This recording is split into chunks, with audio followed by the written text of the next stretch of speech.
to get started. May have a few more people filtering in.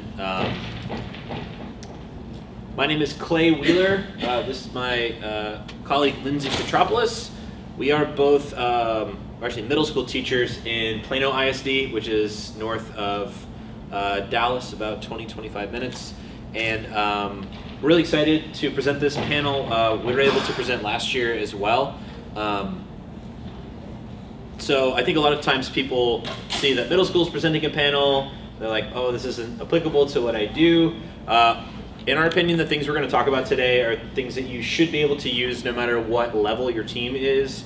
It's about staying organized, a better way to stay in contact with your students and kind of use technology. Maybe your campus or your university has a big push for you to be more digital, to use technology.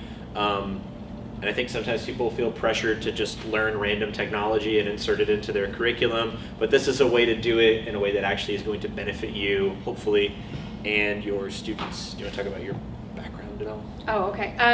Yeah, at my campus, we have a lot of kids participate in speech team. I've got probably about 125 kids that go to tournament.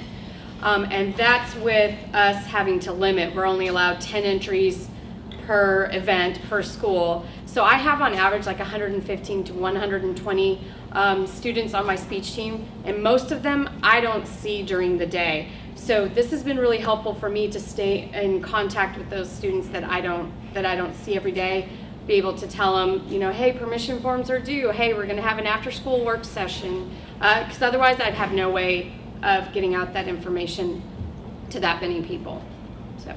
Yep. And I have a large team as well, competing at tournament regularly between, I'd say, 65 and 85 students. Same issue as Lindsay. We do see some students during the day, but a great many of them I only see outside of school. So this helps increase communication. Because we don't have a projector in here, in the event that you want to kind of follow along with our presentation, so we have some things to click through. Last year we were able to project the different websites and stuff. We have a tiny URL website you could go to on your phone or your laptop real quick to follow along. It's tinyurl.com/TSCA Wheeler, Wheeler, which is my last name. Would you say it one more time? Yeah. Sure. Tiny, tinyurl.com/TSCA Wheeler, and it should take you to a slideshow that says tech resources. That should pop up for you. Anybody got that up? Got it, All right. okay. Cool. Once we got that up, we will be off to the races.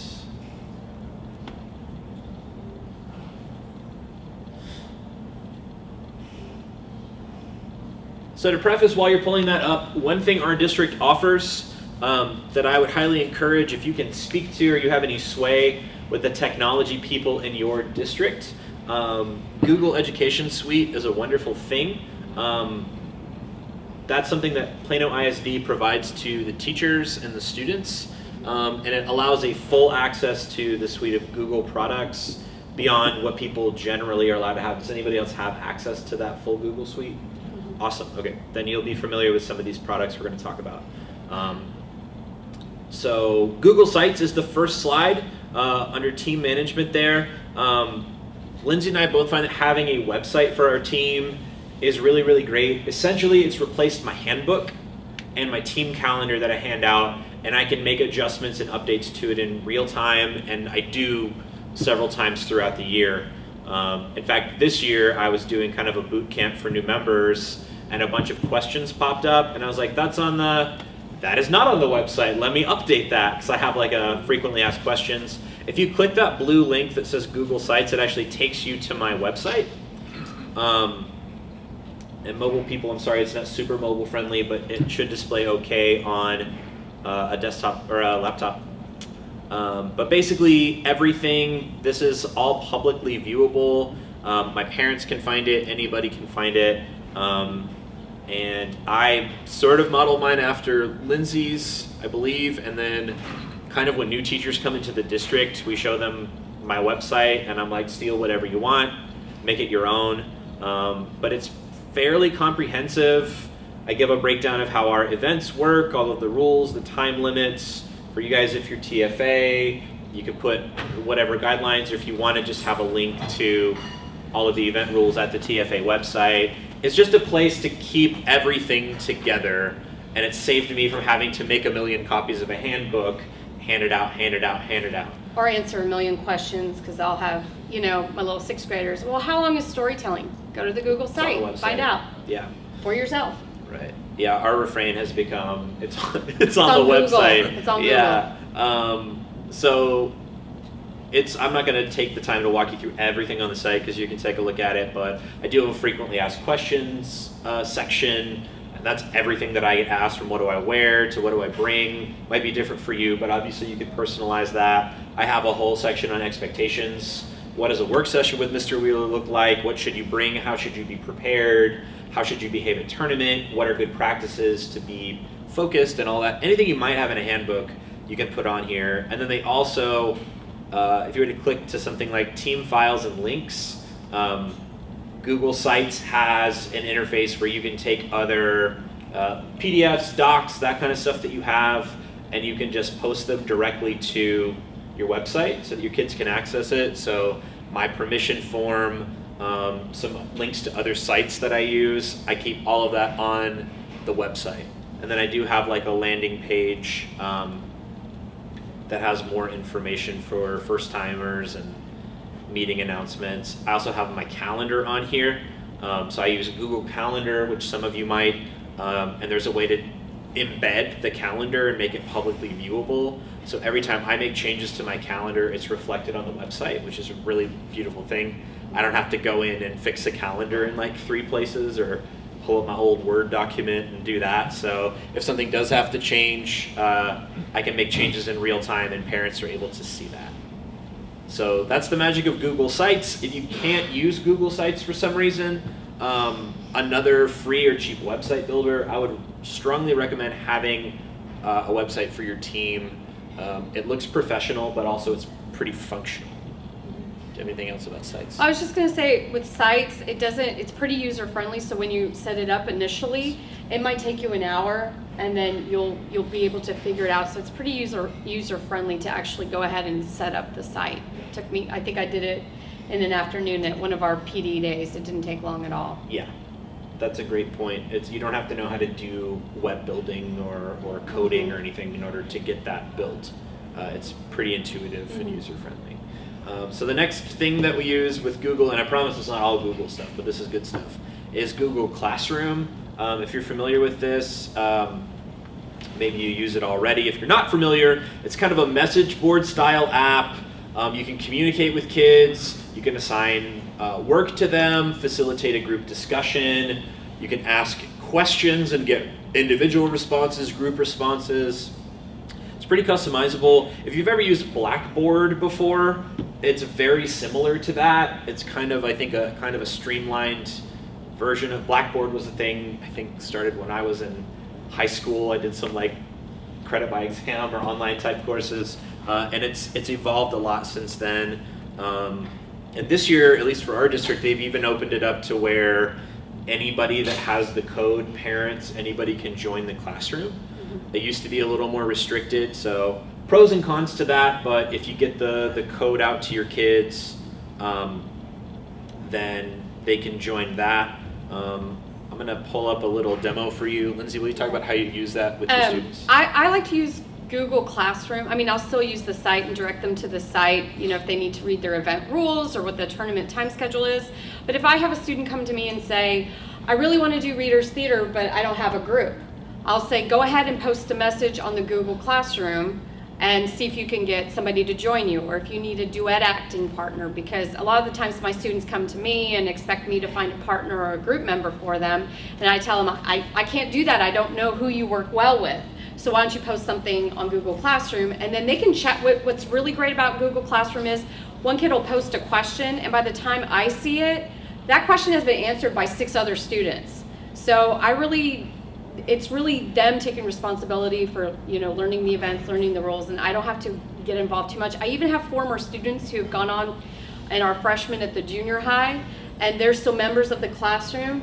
And so if any of those kids need help, I'll find that a lot of my kids that have gone on to high school will still keep up and will answer questions and will help them. Sometimes they'll post their debate cases and have a high schooler look over their debate case and ask them for any advice or any help. So I like that with Google Classroom, it's more like the students can interact with each other and can take ownership of their own practice time and things like that for Yeah, training. it's a nice space for that, for them to be able to interact.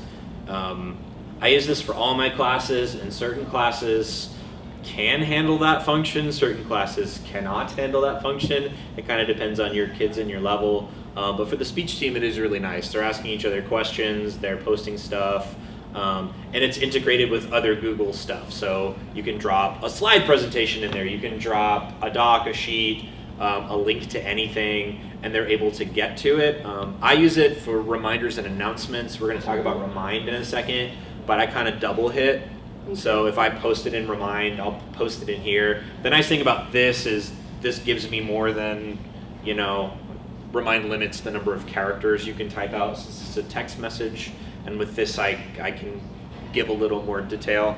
But when you go on, if you just sort of scroll down, you can see there's sort of it's message board style, and you can post different items in here. You can take a look at what students are in there. You can give them information.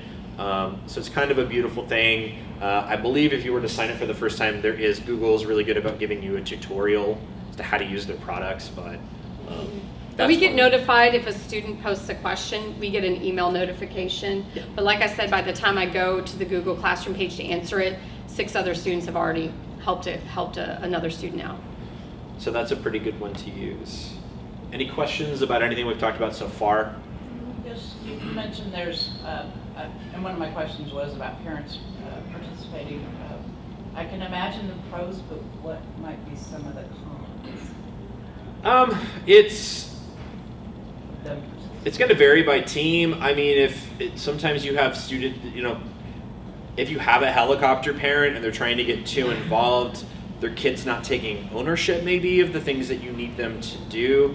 Here's the thing that I like, and this function still exists. If you don't want to give that code out to parents, there's a function of Google Classroom called Invite Guardian, and you can do it or the student can do it, but basically what they do is they put in a parent email address, and what Google populates is sort of a newsletter, for lack of a better term, update, and it emails the parent and says, okay, this is what happened in classroom this week pertaining to your student. The other issue you could get into with putting parents in there is privacy stuff, right?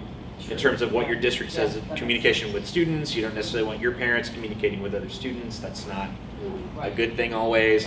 I don't really have parents in my classroom, but they can see what their students are doing in there, which is fine with me.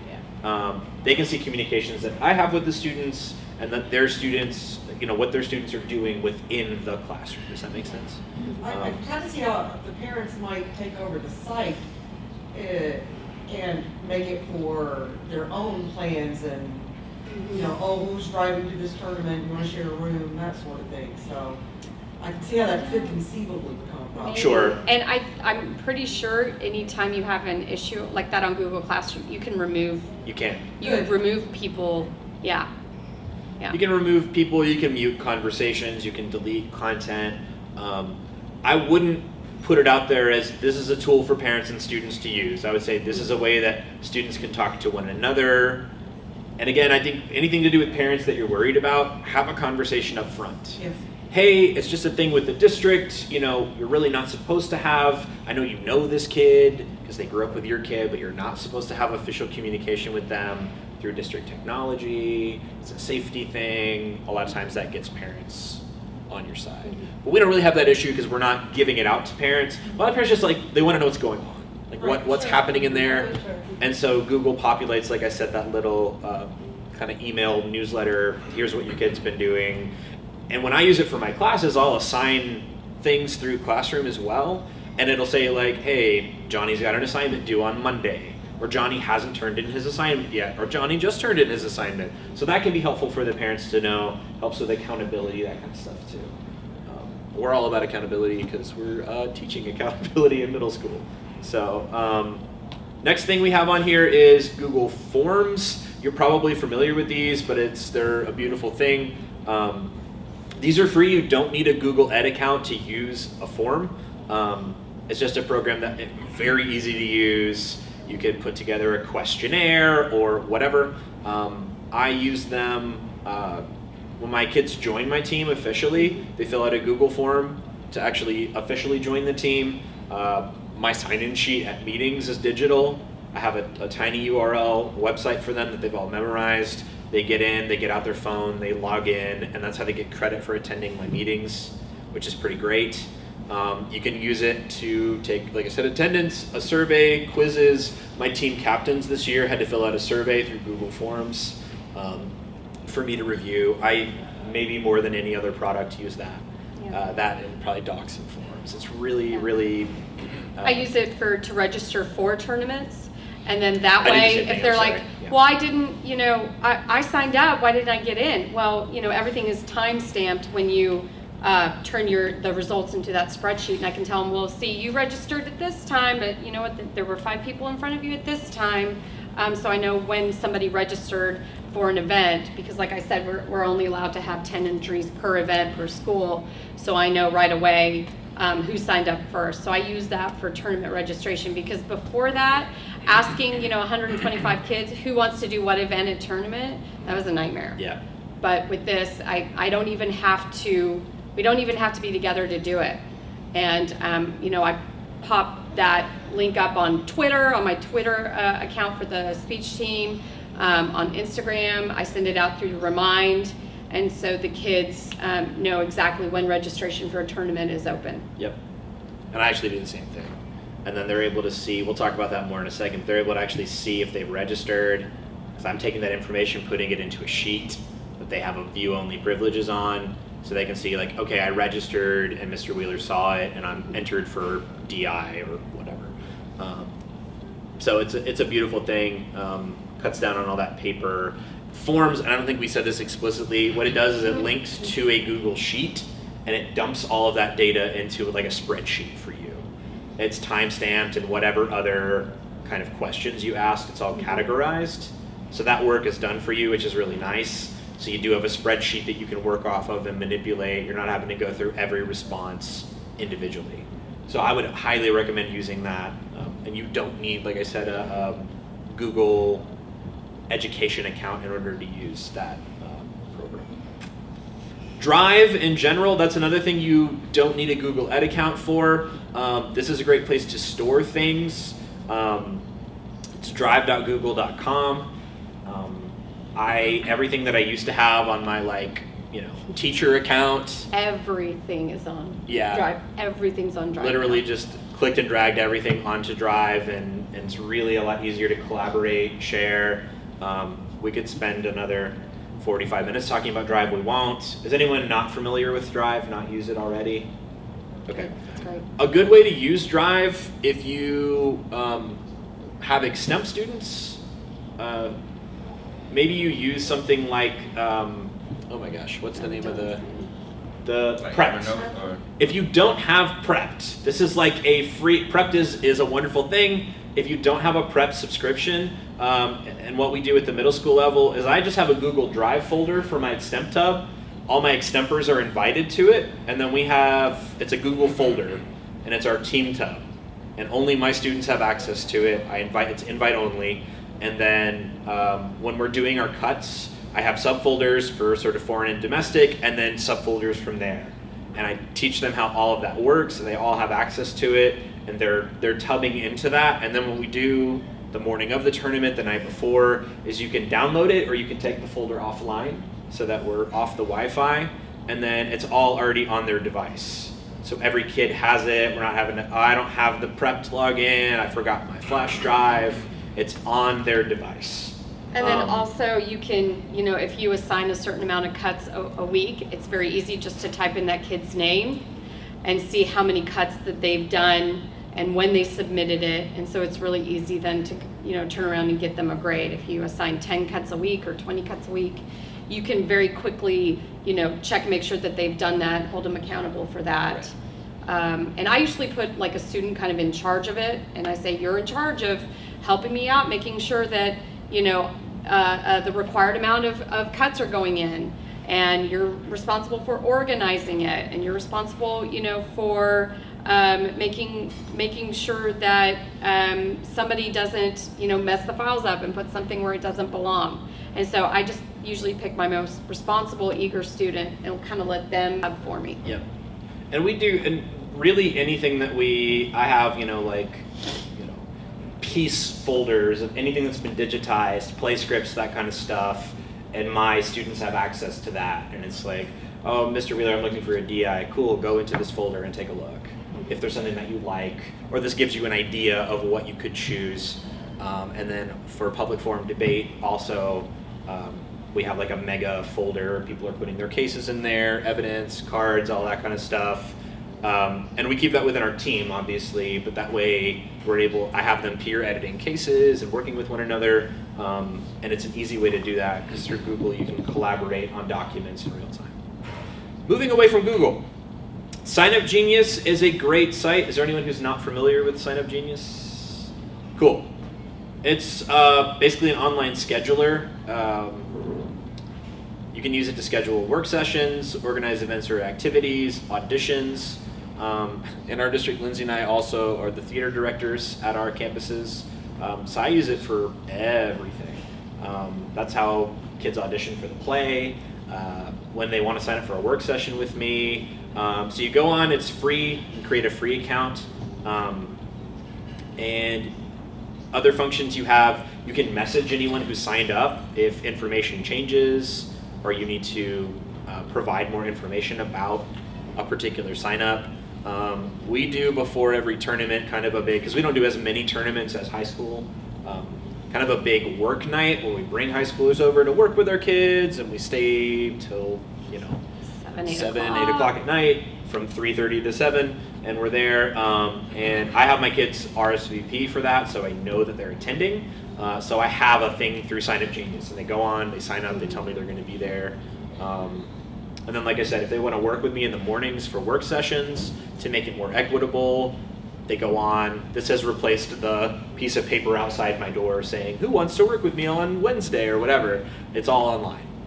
And this information all lives on my website. You want to sign up to work with me, go online, go on Sign Up Genius. So on the slideshow that we shared with you, there's a link to Sign Up Genius, but it's also just signupgenius.com, all one word. So that's just the main function of it, is getting them signed up without paperless sign up? Mm-hmm. It's scheduling, and it sends you an email alert when someone signs up for something. Okay. And it sends them a reminder email that they've signed up for something, Okay. which is a beautiful thing. Got And then, like I said, you can do a group message through that. Right. You need to say, oh, we're starting auditions early, or we have this thing coming up, don't forget. You can send a group message to everybody that's signed up. Or you can have, a lot of times people will use it if they want the parents to provide dinner. Well, who's going to bring a 24-pack of water? You can sign up for that. Or who's going to be, bringing in the sandwiches, and then parents can choose what they sign up for. We use it that way too. That's another way you can use Uh-huh.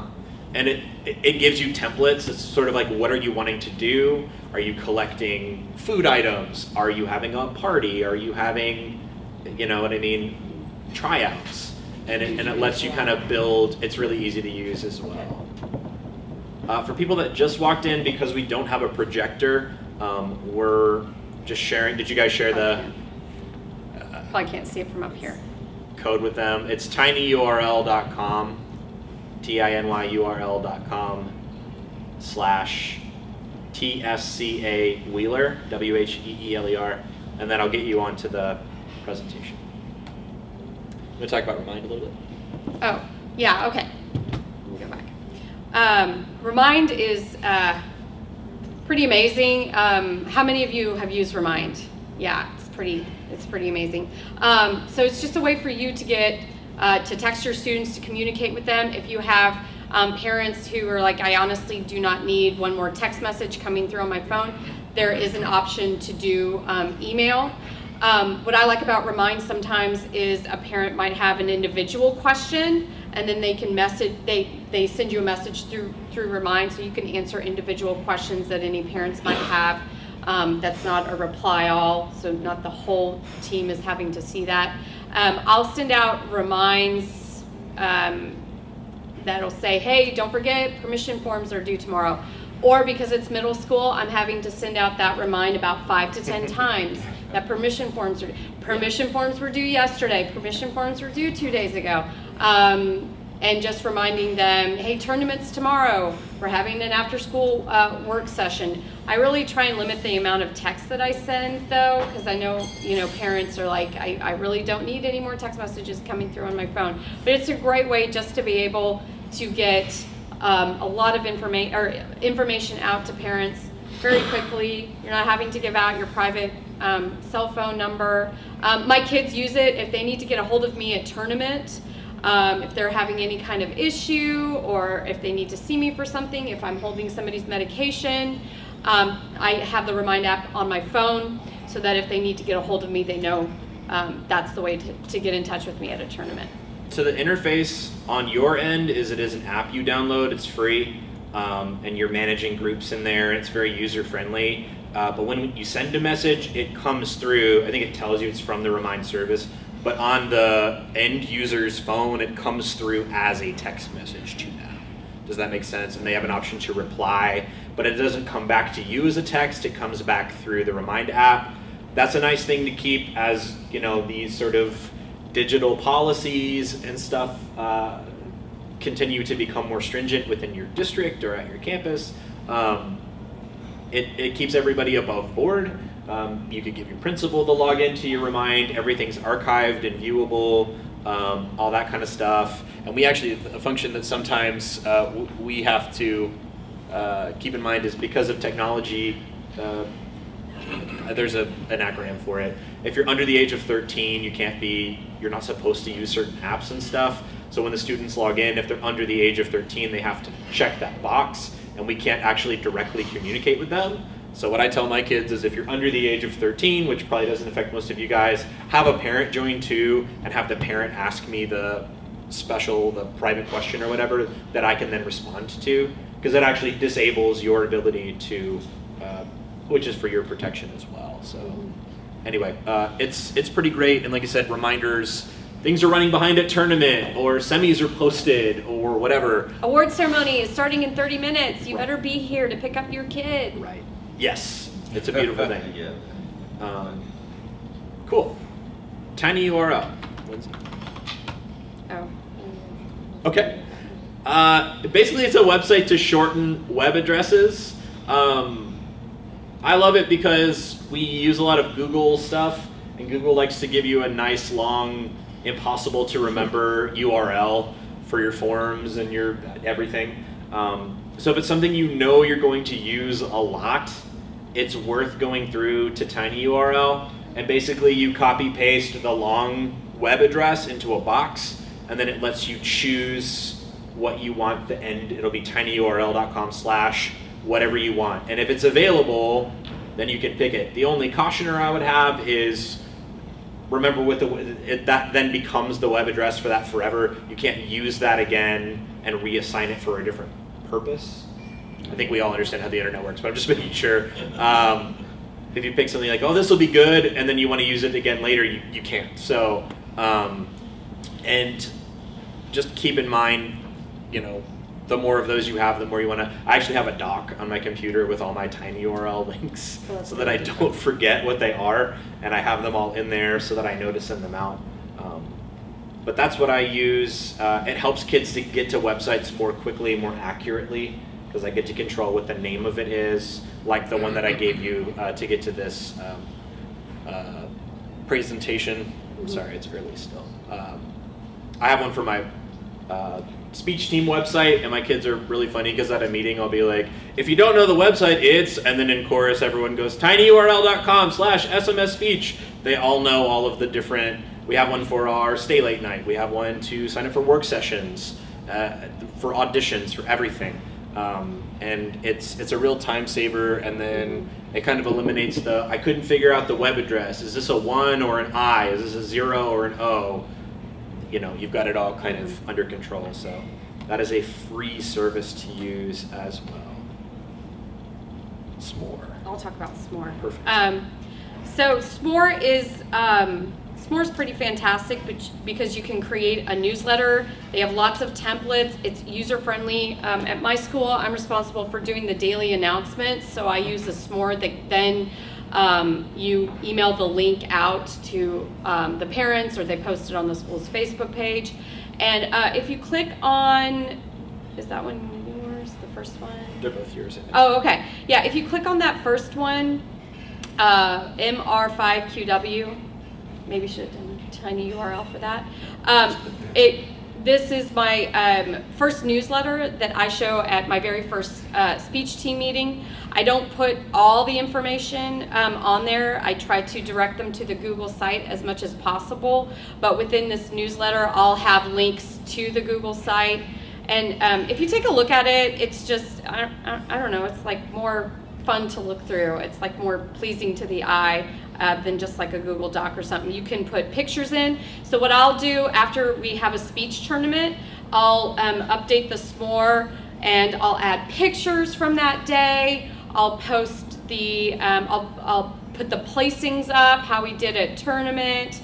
I'll post those reminders like, hey, I really need you to pick your kids up on time from tournaments. And here's when our next tournament is. Here's when registration for that tournament will open. So it's kind of nice to do after you have a tournament, do like a little wrap up, and the kids like to see the pictures from that day, or I'll ask them to email me pictures so I can put them on the S'more. But yeah, that's the one from the first speech team meeting that I go over, and then that gets emailed out to parents. And then let me see, it's the second one. And while you're finding that, I'll make mini updates. I have a main one that I use for meetings, and actually at my meeting, this is what I'm pulling up on my projector, and I kind of helps me organize my thoughts. And I'm like, we're talking about this, and then this link is on my website and goes out to parents. So parents are like, hey, what happened at the meeting, or my kid missed the meeting. This is what we covered at today's meeting. And that's how I use my S'more. Yeah, So. and then if you look at that second S'more link, that's an example of one that I'll do after tournament that has the results. It'll have pictures. This one was our very last tournament of the year. So we were getting ready to go on summer break. So I said, hey, anybody want to go to debate camp? Here's information on that.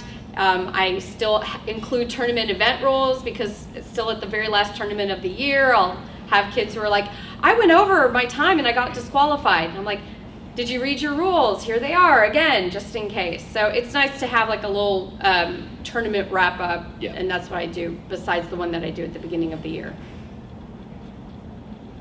All right. Social media.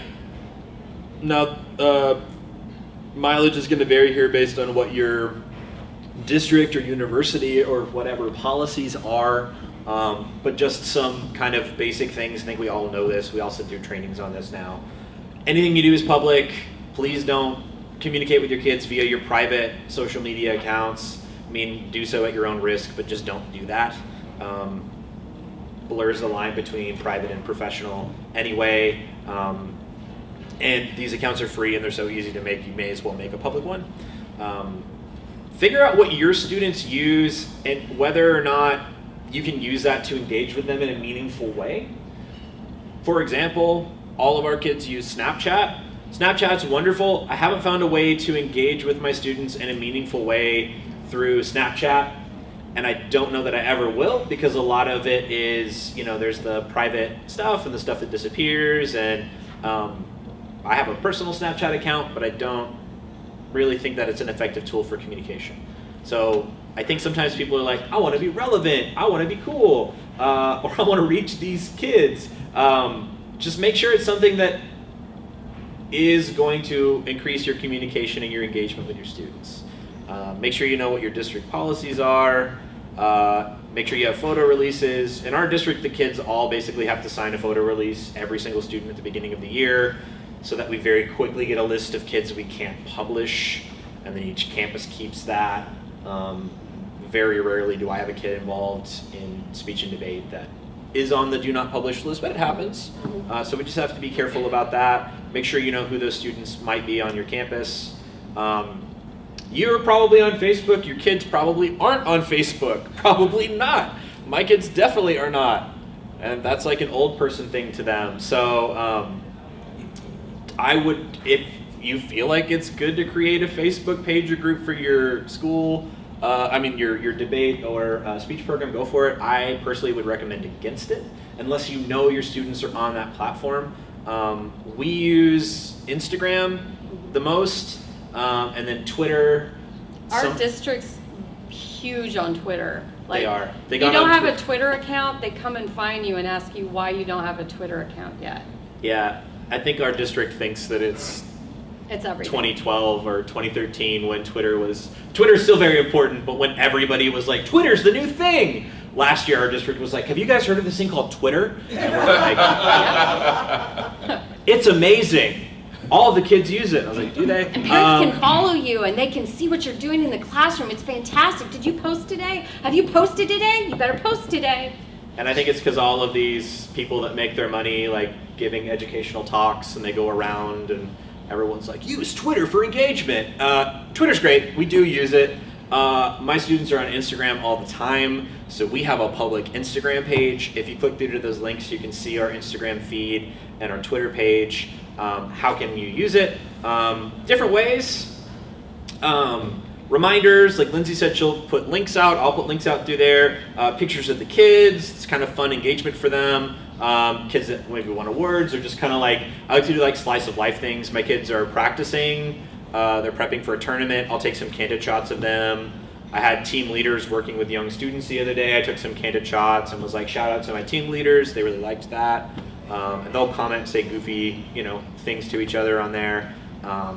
We'll post rounds at tournaments. Like semis. Breaks and stuff like that. Yeah. Because we're both usually in tab anyway. So as soon as I have a posting, instead of waiting for the printout to go up, I'll just kick that out through Instagram and Twitter. And I actually have kids at other campuses that follow us on Instagram because we post stuff first, which I think is kind of funny, but they want to know what rounds are out and all of that. And I have some of Clay's students that follow me. My kids will follow Clay. So it's... And we give each other engagement on our public pages as well, and we shout each other out on Twitter and on Instagram, and our kids like that. It helps with the cooperation between, it's a competition, but it's a friendly competition, and like we're really good friends, even though we're at rival schools and that sort of thing. And it kind of freaks the kids out when they see pictures of us and we're hanging out. The kids are like, wow, what are you doing? Yeah, we like to shout each other out too. And then, whatever you feel comfortable with from there, occasionally I'll post things that I feel like are safe and okay for me to post that are a little more private so that my kids get to know me better. For example, my wife gave birth to our first child a couple of weeks ago. Thank you. Actually, poor guy, you're not getting much sleep. Yeah, Sorry. I got a lot of... He got a lot of sleep last night. My wife won't see this. I got a lot of sleep last night. No, it's great. I was FaceTiming with her last night, and I was like, don't be mad, but I'm so excited to sleep. She's like, I'm excited for you too. But for example, I had, when all the kids were like, we want to see your baby, when's your baby, your baby, your baby, your baby, because they're in middle school and they want to know. So when my baby was born a couple, day later or something, I posted a picture of being my baby on there. I feel like that's okay, something I felt like was appropriate to share. But mostly it's going to be pictures of like my kids. Sometimes I'll post a meme on there because middle schoolers still think memes are funny if I find a clean one. Well, we're kind of like overgrown middle schoolers. There's a lot of memes. But just different stuff like that, engagement with kids. If I run into a former student somewhere, we'll take a quick picture and be like, shout out to this alumni. Just different stuff like that. Because these kids are always on there anyway. It gives them more buy-in. My students are really funny. They strive. They're like, so when am I going to get on the page? When am I going to be featured? When am I going to be on the page? I was like, I don't know. Do something worth being featured, and we'll talk about it. like go out and win a trophy or help me with something or be a leader, and maybe I'll snap a picture of you. So that's a fun thing for us. That's how I use it. So information and then kind of buy-in, engagement with kids. And then like I said, our district this year actually, and I'm totally down with it, we had to turn in our social media passwords. Maybe you've had to do the same thing to our administrators. Again, that's just a check on you for your own safety. And I like it because if someone did start direct messaging you, you can go to your principal and be like, hey, I'm getting these direct messages. Can you help me deal with this? And you can go to somebody that's like, that's part of their area is to work with that. To me, it's not any more like scary than communicating via email with somebody. You know what I mean? But it's all trackable, just like sending emails and stuff like that. So, as with any social media, kids are so familiar with it, they might get comfortable with you. Just make sure you're maintaining that appropriate level of distance when communicating with your kids. Make sure to say that. So those are kind of the main things that we use. TSCA is all about QR codes this year. We didn't include that in our presentation. QR codes. If you were to Google QR code generator, there are tons of free websites that do that. If that's something you're like, what is that? It's a unique sort of visual, sort of pictorial code. You can take a web address and turn it into this little, looks like a sort of a little pixelated image. And then your phone can take a picture of that if you have a QR code reader app, and it basically it looks exactly like that. Yeah. Yes, and it redirects you to the, Oh, yes. it'll redirect you to the website that you've assigned it to. In case anyone out there on the internet doesn't know what a QR code is, it looks like this. So these are great too. I'll use this for kids too when they come into a meeting. I'll have them scan it and we have to do that at our PD days. Yeah. That's how we log in to show the district that we were there on PD days. So you could do this in lieu of a tiny URL if you want to. It's great for, again, sign up for a work session, make a QR code, have them scan it, put it on the bulletin board outside your room. Or auditions or anything like that. Sign up to bring food to our potluck. You can make a QR code for pretty much anything that you want for your website. And then most kids will have that app on their phone. They can scan it and it redirects them to that website. So go ahead. Okay. I have also started using Canva. Does anybody use Canva? Canva is canva.com, and this is to create. You can create almost anything like Word. You can create a poster, a flyer. It's free. Canva.com. I created my speech team posters, and the QR code is what reminded me of it because I have my QR code on my speech team posters. But if you have, like I use it a lot for theater, you can design like your show posters. But if you have anything coming up, if you want to advertise your tournament, Canva's a super friendly, free way to design posters. And if you if you'll join, it's free to join. And there are some designs that you have to pay for. Just ignore those and use the free ones. But I use Canva to design all of my posters, my speech team posters, my show posters. So for instance, here's my speech team poster. And I did this on Canva, super easy to advertise if anybody wanted to join Canva, to join the speech team. And then at the bottom I put my QR code. Sorry, I will put the link on the, I'll embed it in the PowerPoint. But if you'll just play around with Canva, if you're going to be hosting a tournament, you can create a tournament poster or a tournament flyer. It's super easy to design, and they have literally thousands of designs. When you select poster, you're gonna have to scroll through a lot of different templates. And sometimes you can find one that will lend itself to speech or to theater. But I've started using Canva a lot this year. Even I've used it for directions on how to join the speech team.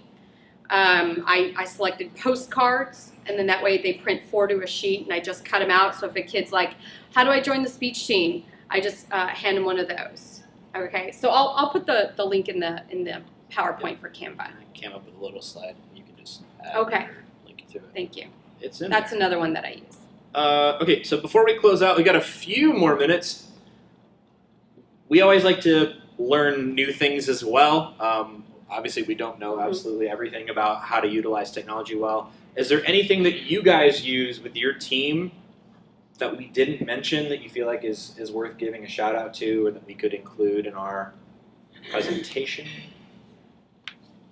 We're very thorough. This is one of the most helpful panels I've ever been to at TSCA. And I Wow. love TSCA. Can you say Thank that to you. the I'll say camera? that to Dan. No, I love TSCA and I get a lot out of it. This has been one of the most informative panels I've ever been to. This has been great. So if we presented it again next year, you would I'll come recommend it back. to people, and you would I'll come come back? We were really excited to do this panel because this has changed everything. I'm not, spending hours and hours on paperwork or on communication or collecting email addresses. And I also really like it that it puts the responsibility on the parents and the kids to learn more. So I'm not, because before it felt like I was spoon feeding everything to Yes. them. And so this has just changed everything for me. Yeah, this is great.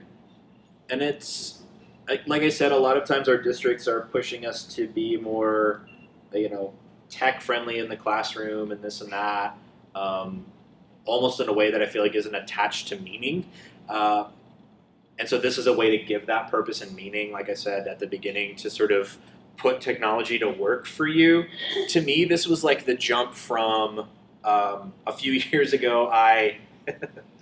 So a quick story, I was coaching middle school, and then I spent a year co-coaching at the legendary Plano Senior High speech and debate team with Karen Wilbanks and Cheryl Potts. And I went and was running tab with Karen Wilbanks at a tournament, and I was like, all right, where are papers? Where is I? And she started laughing at me, and I was like, what? And she was like, we use Joy of Tournaments. And I was like, I don't know what that is. She's like, yeah, Joy of Tournaments is this. And so she walks me through the software, and like my mind exploded. I was like, this is amazing. Because So we tabbed with We used to do it by hand with With paper, hand like at our super tournaments. old school, at every tournament, and it was like it took like 15 people to run tab. It was crazy for a middle school tournament. So I went to my coordinator and I was like, "Is there a way we could find some money to pay for this?" I was like, my school we could volunteer to pay for this if we need to, but like this is amazing. So for me, the jump from tabbing by hand to Joy of Tournaments, computer tabbing was life-changing. This is that same degree for me. Taking stuff paperless, that communication, it changed my world in a huge way. So shout out to Joy of Tournaments, obviously, but that level of what I was able to do and manage things a little more effectively is great. Most of the things that we mentioned today have a smartphone component to them, especially the Google stuff. So it's really easy to kick stuff out even if you don't have a laptop or you're not in your classroom. Remind, Drive, Classroom, Sheets, Docs, all of those have their own sort of native apps that you can use that are really, really great. And it makes communication and engagement. And then obviously social media apps as well, Twitter and Instagram and that kind of thing. So you can do a lot of management from your phone as well, especially those apps that you use for quick communication like Remind and Google Classroom. It's really easy to pull that up, type something out, and get it out to parents quickly or your students or whatever. And I tell my kids to bookmark the speech team site on their phones because I would have kids saying, I broke to semifinals in poetry. What time does that start? Well, look it up, find out. So I tell them to bookmark that page so that they're able to access, and I'll post school maps on the Google site. So if they need to know where they're going at the tournament, they can pull up that map on their phones. And it's I can actually get out and see my students, whereas we were in the tab room the whole Right. time. Well, and it eliminates the "I couldn't find you and this happened," which was a popular refrain for me at tournaments. I don't know if it happens to you guys. This thing happened, or This no, not at all. Yeah, This judge was on their phone the whole time and eating. Yeah. And, Or- and they can text you or send you a message through Remind. And even things where it's not like a complaint, but like, hey, I showed up to my room and my judge isn't there. And I was cross-entered and I came back and they're gone. If you text me through Remind, maybe we can get you seen by the judge and track them down. If you wait 2 hours to tell me that it happened, I couldn't find you. My partner's not here yet, Mr. Wheeler. What do I do? Remind takes a lot of that. I don't know where you were because I have my phone. Everyone's always got their phone on them. So that's been kind of a game changer for us. And I know that my kids always have their phones with them too. So, and we teach them how to use all of this stuff too. So a lot of it is going to be training your students and your parents to do that effectively. And then I'm trying to think. One more thing, and this isn't necessarily an app that I use, and your kids probably do this intuitively already. I have them take pictures of postings, maps, anything at a tournament. It's replaced the old school write it down. Literally pull out your phone, take a picture of the posting. You know the room number, you know the speaker order, everything. Take a picture of it. And most of the time we're good with phones in the rounds as long as they're silenced, but take a picture of anything that you need and make sure that you have that information. Be responsible. Yeah. And I've got a couple of questions and one question and or comment Okay. to share.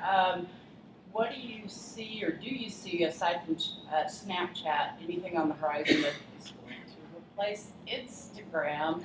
My second one, let me just get through all this and I'll let you answer. Sure. Is there any kind of legal jargon that as you're participating, that your district you're putting this on your stuff to protect us as well as yourself? And last but not least, are you using any kind of platforms like Hootsuite to, what am I trying to say? Put Push all everything your out. social media out at Sure. once? All good questions. What's the next Instagram, Snapchat? I haven't seen anything That's functional. functional that's popped up to replace that. Those have a lot of staying power for now. I assume whatever's next will be, again, We'll find visual. It'll be picture or video based in some way. Our district has a personal tech and tech engagement policy that we sign on our end that covers us legally and that the students and parents are made aware of. So I would just get with your campus or your school to make sure you know what those policies are. And then if you want to put a CYA in with your kind of personal stuff, this is how this is to be used. Create your own tech policy, that's totally fine. We just kind of echo what the district wants us to be doing. So our district is very litigious about stuff like that, in a good way. They're super litigious about that. I did have to add something to my contract this year because did have incidents of kids posting negative things about members of their own team, members of other teams. So I've had to add that I've had to add that as a component to the contract that they sign. So I think anything you want them to be responsible for or understand at the beginning, you just add to whatever contract or paperwork you have them sign at the beginning. And then because I don't use Facebook, and I haven't looked at Hootsuite in a long time as far as what it integrates, Right. because Hootsuite's like an aggregator is not the right word, is it? But like It's a platform where you can pull in a bunch of post different. out to Twitter as well as You're cross-posting. 3 or 4 or 5 So generally what I do, if I don't have something that's just text-based, if I'm posting a picture, I'll go into Instagram, I'll create the post, and then I have it linked to our school Twitter account, and that's just another button you toggle, and then it tweets it for you immediately. If there were an app, I'm not aware of one, so be on the lookout for that. If there was something that had Remind, Classroom, everything all together, Right. sure, I would use something like that to push That'd it be out. As far as I know, that doesn't exist yet, so, but yeah, maybe by this time next year, we'll have something to present. I'm not an expert on it, but I think Schoology might be close to that. Schoology? I don't know. Okay. I was going to say, I'm thankful that all the things that you're presenting have been about what's going on in the classroom. What I'm also hearing are things that can be used to help tournaments run smoother.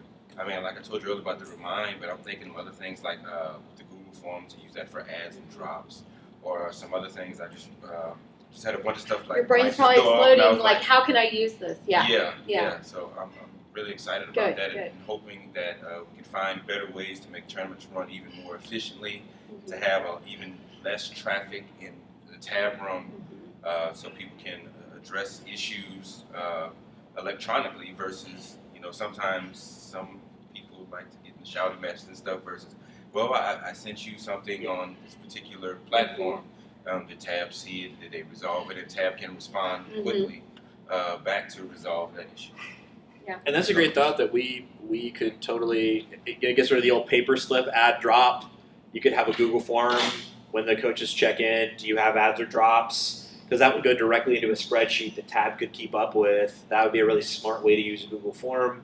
Or everyone's in a remind group for that tournament or something like that. Hey, we've got 3 adds and 2 drops. That's really smart. And like I said, for engagement with students at tournaments, we're posting through social media. Here are the breaks, that kind of stuff, so that they're keeping up. And then through Remind, this is running ahead of schedule, behind schedule. Make sure you're getting to your next round. Just those little sort of touches and reminders throughout the tournament. So on that Canva.com, Yes. when you create something on there, can you transpose it onto a different platform? So I'm thinking. Yeah, it downloads as a PDF.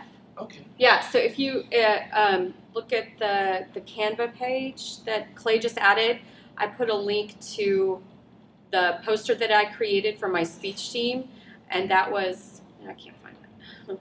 That was completely free, and so you can change it on Canva, and then you would just re-download the PDF, but it downloads as a PDF. Yeah.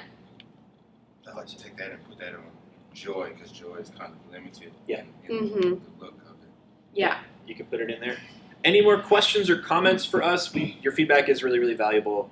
Or if you would like for me, we can sit down with you and show you any of the things that we talked about. If you want to see what Classroom looks like or what Canva looks like, we can walk you through anything like that.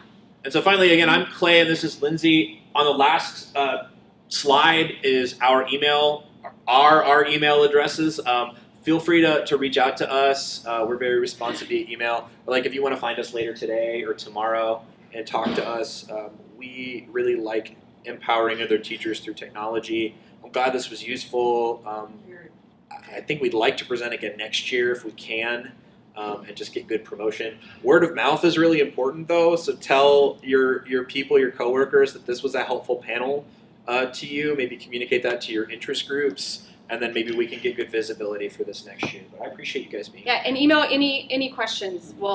We'd be glad to help. And I will say too, even if you're familiar with the platform you guys are presenting, it's like, oh, I hadn't thought of it in that. Yeah. Use it that way. And that's why we wanted to ask you, if you, in the next couple of days think of, oh my gosh, I thought of a great use for Remind or something else, go ahead and let us know and we can include that. We'll absolutely steal your idea. And share it with them. Yes. Thank you guys. Yeah. Thank you so much for coming.